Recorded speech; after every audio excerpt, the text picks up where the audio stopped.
Right then, Anthony Elanga, Newcastle. What's going on? Why does it matter to us? And what's going on with the likes of Mbeumo and that at United? Now, Anthony Elanga left United back in 2023 for £15 million, looking for regular first-team football, which he got at Nottingham Forest. Had a decent start in his first season, and last season kind of blossomed into pretty key player, actually, for Forest. In all 38 games which he featured in the league, he managed to get 6 goals and 11 assists as Forest finished 7th and qualified for Europe. And actually, at one point, looked like they were going to do a Champions League run. That made Elanga a bit of a hot commodity. Newcastle came in with a £45 million bid, which was rejected, and they've increased that offer to £55 million, which looks like it's going to get accepted. Now, a deal at that price represents a massive rise in the value of Elanga, who obviously went for just £15 million 2 years ago. Nottingham Forest are pretty happy with it because it represents a load of profit for them. But obviously it raises the question, I'm coming at this from a United angle only.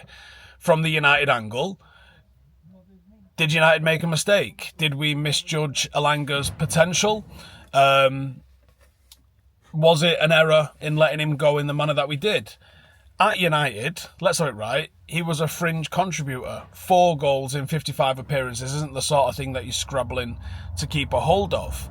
With confidence and minutes, I think the minutes is the important thing here, he's flourished into a quite creative attacking outlet. Even if I think he's quite basic and linear in what he does, he is effective. His pace is ridiculous. His directness is ridiculous. And he's got a manager that's played him to his strengths, helped Forest get into European competition. And that performance, and I think with Elanga, there's always been this reputation of hard work about him that's followed him everywhere, and it's well earned. He's put the work in to get that. But from a United perspective, it is a little bit bittersweet to see an academy product thriving elsewhere and commanding such a fee. For United's part, they at least did something right for once, which was inserting a sell-on clause when we sold him to Forest. The exact percentage hasn't actually been officially confirmed, but it's been described as significant, which means that this £55 million deal, if it goes through, United are expected to pocket 20%. But we don't know if that's 20% of the profit or 20% of the figure. 20% of the figure is 11 million. 20% of the profit would be 8 million of the 40 million profit. So it's up in the air a little bit what United are going to get, but it's money for nothing in a way. And obviously it pales into comparison to the market value that he's got, and then even the market value that he might have provided on the pitch. Hindsight's 2020. Selling him for 15 million looks like we underestimated his ceiling, especially when you see the prices that other clubs managed to sell their players for. This is a player that Chelsea would have got 25, 30, 40 million for. But, United, just as always, incapable of getting value for our players or even signing players for value. And obviously we're seeing him move for over 4 times that to a club that's currently a rival of Manchester United's. The sell-on clause does soften the blow somewhat, but it certainly doesn't erase the sense that United have cocked up again here at somewhere. And I know there's going to be comparisons drawn to McTominay in this one. McTominay's success last season abroad, obviously, is an eye-opener. He was sold for £26 million. And in England and at Manchester United, and certainly under Erik ten Hag, he was viewed as a squad player. Pretty useful, good attitude, good work rate, good lad, but limited. In Italy, he's a fucking superstar, man. He joined Napoli late in the window, but has gone on, won the league, and become Serie A's MVP. He scored 12 goals, which is ridiculous for a midfielder. He got 4 assists. And he was absolutely crucial, literally in scoring a goal which secured the title, but also just in his performances year round. They absolutely love him. McBrother in Italy. Absolutely loved. And under Ten Hag, obviously it was Ten Hag that sold him, or it was under Ten Hag. I mean, that's unfair. Ten Hag didn't want to sell him. Ten Hag was literally saying, I do not want to sell him, but the club sold him under Ten Hag's watch. There wasn't an obvious starting role for him. He didn't fit as one of the two deep line midfielders, which he wouldn't fit as now. He may have fit as a second striker, box crashing, and actually in hindsight he probably would have been a better option to start as a number 9 than Højlund has been this season for us. But there wasn't an obvious place for him. I think now, with the system that Amorim plays, it probably would have made more sense. But under Antonio Conte, according to Conte, he's owned the midfield. He's become like this box-to-box player. Always been an aerial threat.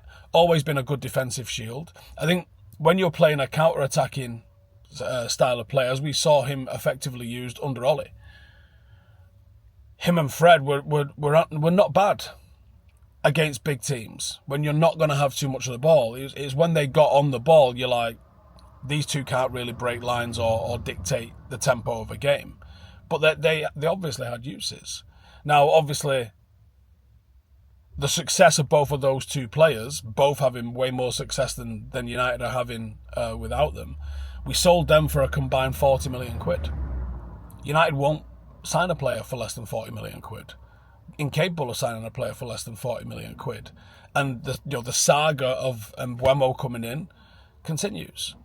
We've made one signing. We came 15th and have made one signing. And I know we haven't gone on tour yet, but pre-season started yesterday. So now we are behind. Yes, we got Cunha in, 62.5 million.